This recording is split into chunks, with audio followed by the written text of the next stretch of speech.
કમિશનની જે આપણે થઈ છે તે માટે જે તે ઝોનને જે પણ હકીકતલક્ષી બન્યું છે તેની વિગતો આપવા માટે જણાવ્યું હતું। માહિતીની જરૂર છે એ મુજબનું કહેવામાં આવ્યું છે, એટલે જે રીતના સંબંધિત ઝોન દ્વારા માહિતી આપવામાં આવશે તે પ્રમાણે આગળ તબક્કાવાર કાર્યવાહી કરવામાં આવશે।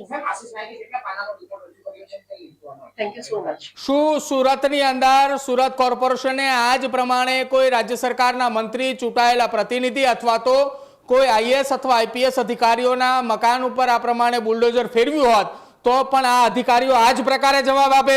શું એ વિસ્તારમાં ચાલતા એક બિલ્ડરના પ્રોજેક્ટને લાભ કરાવવા માટે કોર્પોરેશન આ બધું કરી રહ્યું છે? સુરતના એવા કયા બિલ્ડર છે અથવા તો કયા બિલ્ડરના 4 હાથ સુરત કોર્પોરેશનના અધિકારીઓ ઉપર છે કે જેના કારણે આ અધિકારીઓએ બિલ્ડરનું નામ લેવા માટે તૈયાર નથી? અધિકારીઓ તો ઠીક છે, પરંતુ સરકારના મંત્રીઓ પણ આ મામલે જવાબ નથી આપી રહ્યા કે આ ડિમોલેશન કેમ થયું, શું કામ થયું? સુરત કોર્પોરેશનના અધિકારીઓએ એસઆઈટીના વડા હોય આ તમામ લોકો માત્ર ને માત્ર ગોળ ગોળ વાતો કરી રહ્યા છે। કૃણાલ, હવે એ જોવાનું રહેશે કે અધિકારીઓને ક્યારે સદબુદ્ધિ આવશે અને ક્યારે એ પોતે આ ઘટના મામલે યોગ્ય અને 100 પરિવારોના તરફેણમાં ન્યાયની વાત કરશે।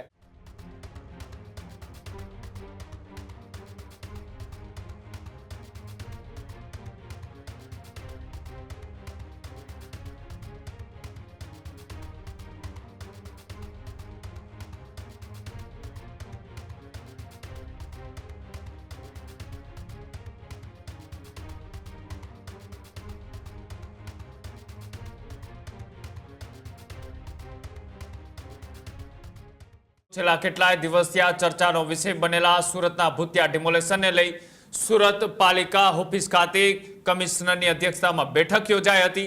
નાસિરનગર ડિમોલેશન કેસમાં એસઆઈટી વડાનો દરેક પ્રશ્ને એક જ જવાબ, થેન્ક યુ। જવાબ એ પ્રશ્ન જ્યારે પૂછ્યો ત્યારે માત્ર થેન્ક યુનો જવાબ આપ્યો। દરેક પ્રશ્ને એક જ જવાબ આપનાર તપાસ કમિટીના અધ્યક્ષે તમામ સવાલોમાં એક જ જવાબ આપ્યા।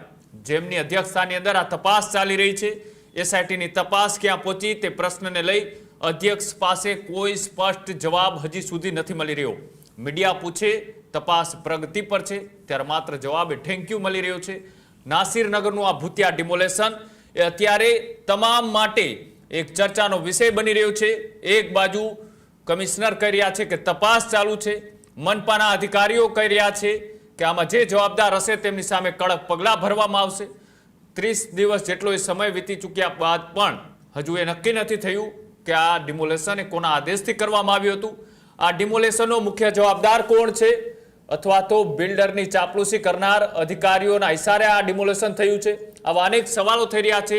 પોલીસે જે પ્રોટેક્શન આપ્યું તેને પણ લઈ સવાલો ઉઠી રહ્યા હતા, પણ જે એસઆઈટીની રચના કરવામાં આવી છે, એસઆઈટીના વડા પાસે કોઈ જવાબ નથી અને તેને લઈ ફરી એક વખત આ ડિમોલેશન છે તે હજુ પણ ભૂતિયા ડિમોલેશન તરીકે જ માનવામાં આવી રહ્યું છે। પ્રદીપ જોડાયેલા છે। પ્રદીપ, જે રીતના આની તપાસનો ધમધમાટે શરૂ કરવામાં આવ્યો હતો પણ તપાસ બાદ કોઈ અધિકારીઓ પાસે જવાબ નથી, જવાબ ચોક્કસ છે પણ એ જવાબ માત્ર થેન્ક યુનો છે અને તેના જ કારણે હજુ પણ એ સવાલ ઉઠી રહ્યા છે કે જે ટીમ તપાસ કરી રહી છે એ પણ ક્યાંક ને ક્યાંક આ શંકાના દાયરામાં હોય એવું લાગી રહ્યું છે। બિલકુલ કૃણાલ, નાસિરનગરનું વિવાદિત ડિમોલેશન એ છેલ્લા કેટલાય સમયથી ચર્ચાની અંદર છે ને તેની પાછળનું એકમાત્ર કારણ કે શરૂઆતના 12 દિવસ 13 દિવસ સુધી તંત્રના અધિકારીઓ એકબીજા ઉપર ખો દેતા રહ્યા। તંત્રએ કહ્યું કે અમે પોલીસ બંદોબસ્ત નહોતો માંગ્યો, પોલીસે કહ્યું કે તંત્ર અમારી પાસે પોલીસ બંદોબસ્ત માંગ્યો હતો। સુરત કોર્પોરેશને તો ત્યાં સુધી કીધું કે અમારા મશીને કોઈને અમે ભાડે આપ્યા હતા। જોકે સુરત કોર્પોરેશન ખુદ આ પ્રકારના ડિમોલેશન માટે ભાડેથી મશીન મંગાવે છે અને એ જ પોતે ભાડે મશીન આપવાની વાતો એ ચર્ચાઈ રહી હતી। આ તમામની વચ્ચે એક શબ્દ સોશિયલ મીડિયાની અંદર ચર્ચાની અંદર આવ્યો હતો ને એ શબ્દ હતો ભૂતિયા ડિમોલેશન।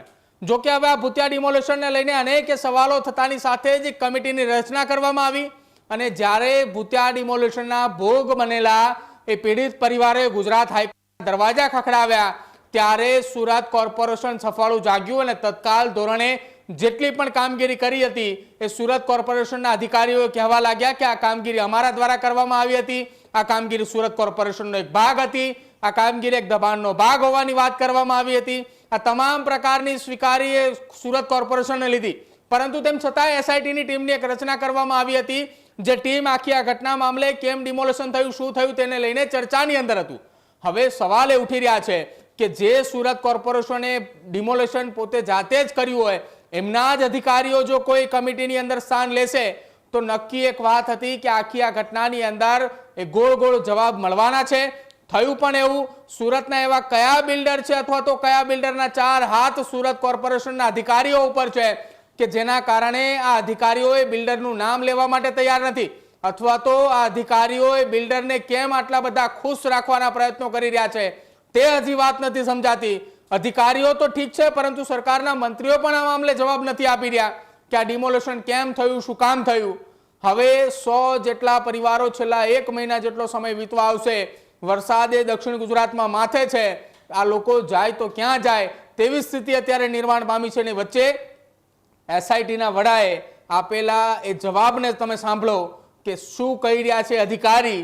જો એ અધિકારીઓના ઘર તૂટ્યા હોય ત્યારે પણ જો આ જ પ્રકારના જવાબ આપતા હોય તો એ અધિકારીએ અત્યારે પોતાના પદ પર રહેવાનો કોઈ એટલા માટે અધિકાર નથી કે જેમને એસઆઈટીના વડા બનાવ્યા છે એ માત્ર થેન્ક યુ કહીને ચાલતા જઈ રહ્યા છે. સાંભળો પહેલા એ એસઆઈટીના વડાને કે જેઓએ ખૂબ સારી એવી કામગીરી અને તપાસ કરી રહ્યા છે. એમના મતે તપાસ વિવિધ તબક્કામાં કરવાની હોતી હોય છે. એટલે હાલમાં જે પણ ઝોનમાં થયું છે, આ જે ડિમોલેશનની જે આપણે થઈ છે તે માટે જે તે ઝોનને જે પણ હકીકત લક્ષી બન્યું છે તેની વિગતો આપવા માટે જણાવ્યું હતું. તેમાં દ્વારા પ્રાથમિક વિગતો એમના દ્વારા થોડી જે પણ હતું તે આપી અને એમને હજુ વિગતવાર માહિતીની જરૂર છે એ મુજબનું કહેવામાં આવ્યું છે. એટલે જે રીતના સંબંધિત ઝોન દ્વારા માહિતી આપવામાં આવશે તે પ્રમાણે આગળ તબક્કાવાર કાર્યવાહી કરવામાં આવશે અને ઉપરી અધિકારીને સબમિટ કરવામાં આવશે.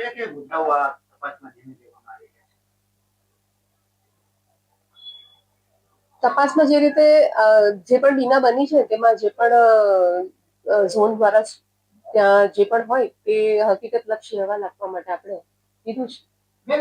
Thank you very much. Thank you so much. સાંભળ્યું તમે? Thank you so much. આ પ્રકારના શબ્દો એ અધિકારીના છે. શું સુરતની અંદર સુરત કોર્પોરેશને આ જ પ્રમાણે કોઈ રાજ્ય સરકારના મંત્રી, ચૂંટાયેલા પ્રતિનિધિ અથવા તો કોઈ આઈએએસ અથવા આઈપીએસ અધિકારીઓના મકાન ઉપર આ પ્રમાણે બુલડોઝર ફેરવ્યું હોત તો પણ આ અધિકારીઓ આ જ પ્રકારે જવાબ આપે? સવાલ એટલા માટે ઉઠી રહ્યા છે કે જમીન એ કોઈ અન્ય વ્યક્તિની માલિકીની છે તો તેમ છતાંય કોર્પોરેશન કેમ એ જગ્યા ઉપર દબાણ કરવા માંગે છે? શું એ વિસ્તારમાં ચાલતા એક બિલ્ડરના પ્રોજેક્ટને લાભ કરાવવા માટે કોર્પોરેશન આ બધું કરી રહ્યું છે? સવાલ હવે એ નાસિરનગરના લોકો પણ પૂછી રહ્યા છે. એવું તો એ બિલ્ડર શું કરી રહ્યો છે અધિકારી માટે કે જેના કારણે અધિકારીઓ પણ એની માયાજાળમાંથી બહાર નથી નીકળી રહ્યા. મહિનો વીતવા આવશે તેમ છતાંય જેમને પોતાના ઘર ગુમાવ્યા છે એ અત્યારે રસ્તા પર રહેવા માટે મજબૂર થયા છે. પરંતુ અધિકારીઓને શરમ નથી આવતી કે હજી પણ એ બિલ્ડરના તરફેણમાં એ લોકો વાત કરી રહ્યા છે. પગાર એ કોઈ બિલ્ડર નથી આપી રહ્યા, પગાર એ ગુજરાતની જનતા આપી રહી છે. તેમ છતાંય જનતાના હિતમાં વિચારવાના બદલે સુરત કોર્પોરેશનના અધિકારીઓએ એસઆઈટીના વડા હોય આ તમામ લોકો માત્ર ને માત્ર ગોળ ગોળ વાતો કરી રહ્યા છે. કૃણાલ, હવે એ જોવાનું રહેશે કે અધિકારીઓને ક્યારે સદબુદ્ધિ આવશે અને ક્યારે એ પોતે આ ઘટના મામલે યોગ્ય અને 100 પરિવારોના તરફેણમાં ન્યાયની વાત કરશે. જી બિલકુલ, આભાર જોડાવા બદલ, માહિતી આપવા બદલ. તો એ સુરતનું ભૂતિયા ડિમોલેશન તેને લઈ હજી ચર્ચાઓ યથાવત છે. જે સ્પષ્ટ તપાસ થવી જોઈએ તેવી વાતો ચાલી રહી હતી, પણ તપાસ કેવા પ્રકારની ચાલી રહી છે તે સ્પષ્ટ આજે એસઆઈટીના મુખ્ય અધિકારી કે જે તપાસ કરી રહ્યા છે તેના જવાબ ઉપરથી લાગી રહ્યું છે કે આ રાજ રમત એ અધિકારીઓ વચ્ચે અત્યારે રમાઈ રહી છે. જે અધિકારીઓ જવાબદાર છે તેની સામે કાયદેસરના પગલાં લેવાની અથવા તો તેમના નામ જાહેર કરવાની સુરત મનપાના અધિકારીઓ સામે એસઆઈટીની હિંમત ક્યાંક ને ક્યાંક નથી દેખાઈ રહી. સાથે જ જે અધિકારીઓ આમાં સંડોવાયેલા છે તે અધિકારીઓ સાથે જ મિલીભગતથી એસઆઈટીની ટીમ એ તપાસ કરતી હોય તેવી પણ ચર્ચાઓ ચાલી રહી છે.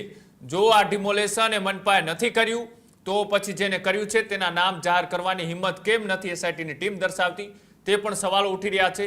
જોવાનું રહેશે કે આગામી દિવસોની અંદર બિલ્ડરની ચાપલુસીથી અથવા તો બિલ્ડરના પૈસે અધિકારીઓએ આ ડિમોલેશનના આદેશ આપ્યા હતા કે પછી મનપાના અધિકારીઓ જ પોતે કરેલા ડિમોલેશનને છુપાવવાનો પ્રયાસ કરી રહ્યું છે.